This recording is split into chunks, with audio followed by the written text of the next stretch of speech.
Сәлем достар, менің каналыма қош келдіңіздер. Бүгін сіздермен корн-дог жасайтын боламыз. Толық рецепті видеоның астында жазылған. Ең бірінші ұнды алып, сүт қосып, артынша бір жұмыртқа, одан кейін қамыр қопсытқыш,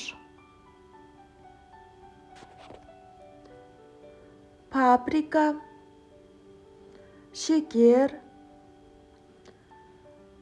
тұз және бұрыш қосып, жақсылап бір масса болғанша, ешқандай іртік болмағанша осылай араластырып аламыз. Неге жақсылап мен 5-6 минуттай араластырып алдым. Осындай ыдысқа майды жақсылап қыздырып аламыз қатты отта. Сосисканы ортасынан бөліп, ағаш таяқшалармен салып, жаңағы салмамызды осындай мен бокалға құйып алдым, өзіме осылай ыңғайлы болсын деп. Осылай майға барлық біздің сосиска батып тұратындай етіп қуырып аламыз. Жай отта қуырып жатырмын мен.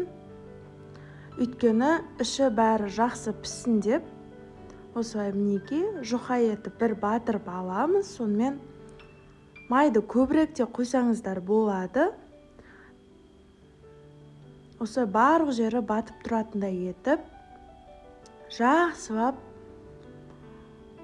5-6 минуттай жақсылап қуырып аламыз.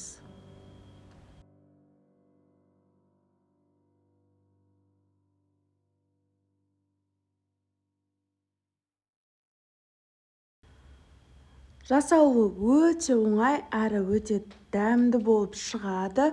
Міндетті түрде осы корн-догты жасап көріңіздер.